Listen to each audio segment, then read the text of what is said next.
man, I saw this. And I thought this was truly, truly amazing. And I wanted to share this with you all. It's something I wanted to go over with you because I thought about it in the thought process of it. And sometimes when I see things through the lens of business. I see things through the lens of what it is we do and how can it translate back to all of us, right? And I want you to think about this. And this is what I saw, right? A steak can be $10 from a butcher. A steak can be $10 from a butcher. Okay? It can be $15 at a supermarket. It can be $25 at a diner and $100 at a high-end restaurant. Same steak, the same steak. The only thing that changed was the location. I want you to get that. A steak can be $10 from a butcher. It can be $15 at the supermarket. $25 at a diner. And $100 at a high-end restaurant. Same steak. The only thing that changed was the location. Now, when I saw this and I was looking at this and I said, wow, man, that was strong because everywhere you go, there you are. I'm talking about is us as individuals. And we all heard the saying, how you do anything is how you do everything. So everywhere you go, it's you representing you, but sometimes it's the actual location. It's the location of where you are that actually changes. Yeah, it's the same person, but it's the location. I remember, right? I want you to think about this. I was the same person that when I first started in this space, first started in this industry, all of those different things, I was the same person that I was, right? As I told you guys in the past, I used to be the guy, oh man, the pants sag and all, the hat turned to the side and all these different things when I first started out in this industry. Just didn't know no better. It was just where I was coming from, my background, all those different things, correct? Same guy, same person. But when I began to change locations, what do I mean? I started networking in different circles, right? I started being exposed to, I started seeing different things. I was still the same guy. Now, obviously, you're growing, you're going to grow. But I was the same guy, but when I changed locations, I changed my appearance. Guess what happened, guys? Things began to skyrocket for me. Just like with a steak. The steak, the way it's made, the way it's presented on a plate at that 5-star restaurant, it's not going to be the same way that it's presented at a diner. Can we agree with that? Because you do know you can go to Waffle House and get a steak. You can go to Waffle House, but you also can go to Ruth Chris and get a steak as well. And the presentation of both of those steaks are going to be different. It can be the same steak, but it's going to be different of the look, how it's coming out. At Ruth Chris, what's going to be happening on that plate for everybody that go over there to Ruth Chris? It's going to be sizzling, correct? That steak is going to be sizzling when it comes out. Because the location of the change is going to give it more value and it's going to give it more of a price point on it. And this is something that I begin to understand in business. Even with me, and I'm harping on location because I learned to understand, and it's something I always tell people. I tell this to new people that's getting started in business. I tell this to entrepreneurs. I'm always saying to them, hey, the biggest challenge that I see that entrepreneurs face, you ready for this one? Is not so much as belief. It's not so much as work ethic. All these things are important. All these things are included. But you know what I see the biggest Achilles heel that I see from most entrepreneurs is they don't network enough. They haven't mastered the art of networking, which is location. They haven't mastered the art of networking. They would rather sit there and harp with their family, friends, associates, their comfort zone, the people that they know, continue to talk to. You would rather stay there than to get out and network. To be able to change your location which will be able to bring you different results, which really can change your life. When I figured that out and I learned that about entrepreneurship, that changed the game for me. That changed the game for me because it started offering me a world of new people. It started, and here's what I want you to understand. I was in Houston, Texas a few weeks ago. And when I was there, I had a meeting, and at this meeting, a good friend of mine was there, Jared Wilkins, and many of y'all know Jared. Jared Wilkins said something at the meeting that was very profound to me, and I told him, I said, the most important thing that was said at this table was what Jared said, and he says, nothing is permanent. Nothing is permanent. What do I mean when I say nothing is permanent? A person may be doing something right now in their life where they may not want to go with you, go in the direction you going, or do what it is you want to do, or buy your product, or get a container right now that you may be trying to talk to, or you trying to get a breakthrough with an organization, or whatever it may be. Watch this. You ready for this? But that doesn't mean they're not going to ever do it. That doesn't mean they're not going to ever do it. Nothing is permanent. See, when I started understanding the power of networking, going to events, going to conventions, and going to events that the company is hosting, or where a leader that I network with or follow is going to be. Remember, guys, I have never missed an event I qualified to attend. This October will be 19 years? 19 years? In 19 years of being in the direct sales space, I've never missed an event that I qualified to attend. Ever. Zero. Never missed an event. Because I understood the power of networking, and I learned that early. I learned the power of the event. Let me show you why this is important, where I'm going, because I'm really walking y'all somewhere, right? Going to the events, going to the network, nothing is permanent. I went, and I'll never forget, the first event I ever attended was in 2007. I'm talking about, for the direct sales space, and understand I went to the convention, and I went kicking and screaming because I didn't want to go. I didn't want to go. The gentleman that was telling me to go, this guy was making $1 million a year at that time. This was back in 2007. Now keep in mind, look how ignorant we be, and look how when you don't know, you don't know.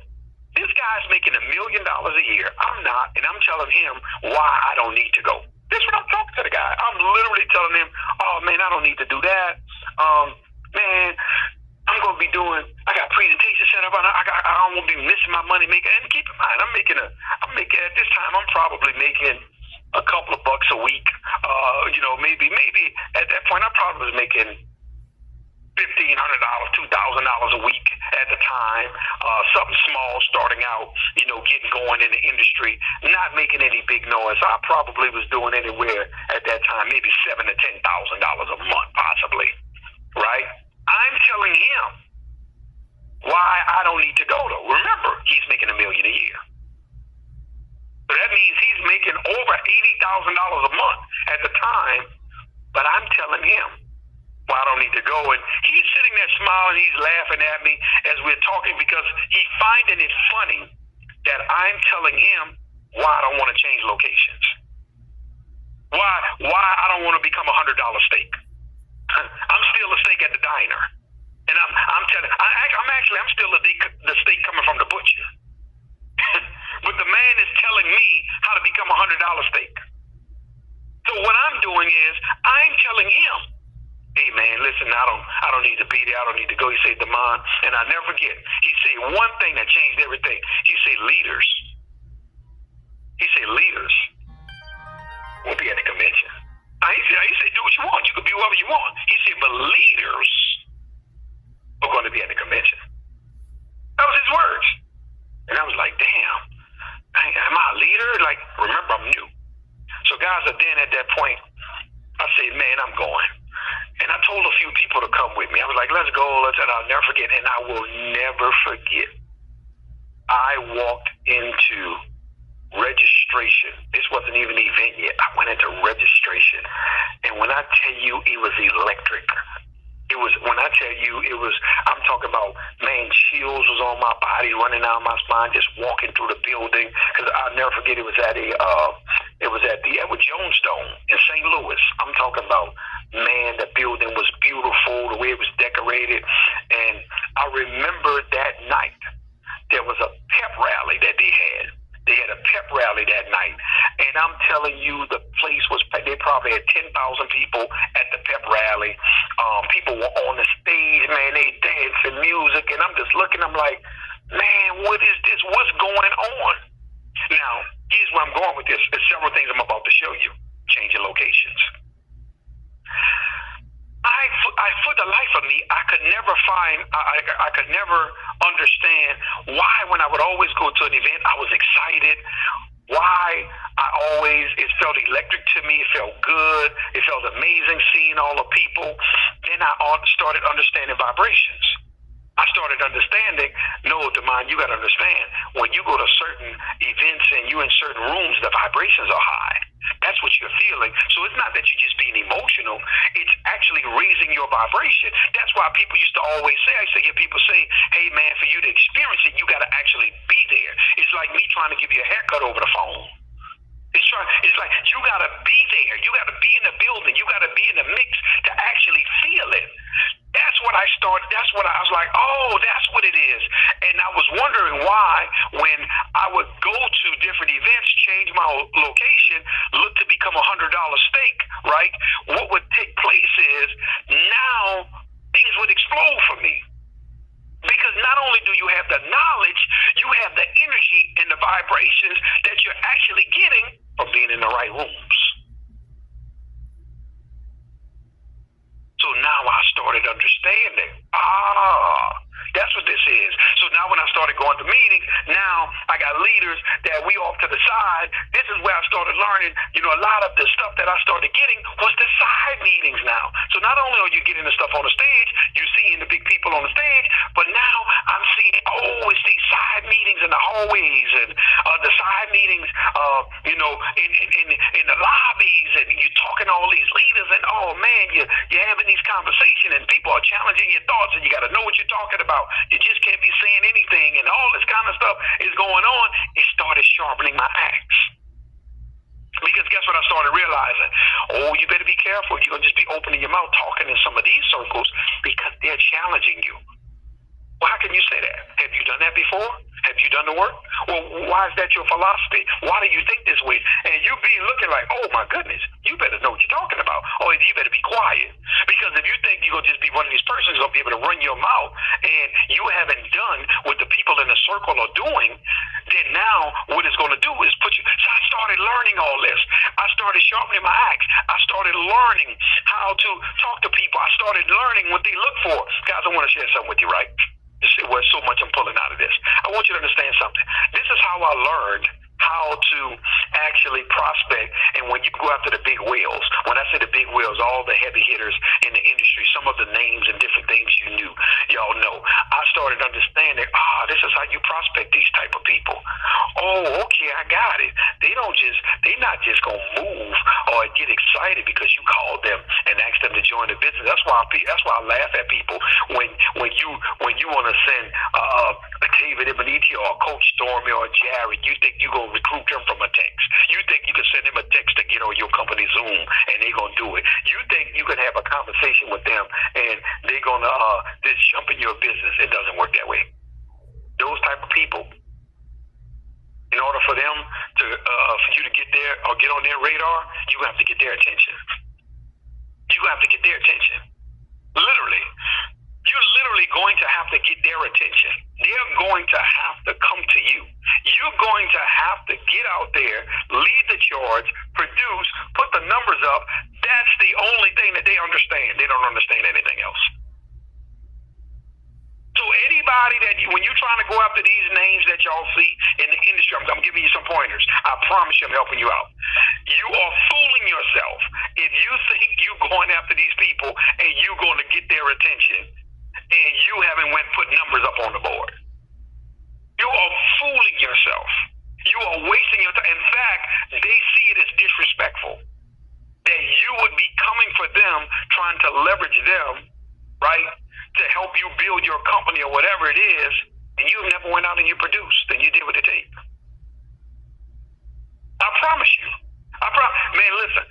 y'all see Kiana, you can pull her to the side. If you think I'm kidding when you see her, pull her to the side and ask her, Kiana, when you hear him talking to some of these people on the phone or whatever, how is it when you're talking to them or they asking you about a business or if they're drilling down on something, they're firing questions at you like you're on a firing line?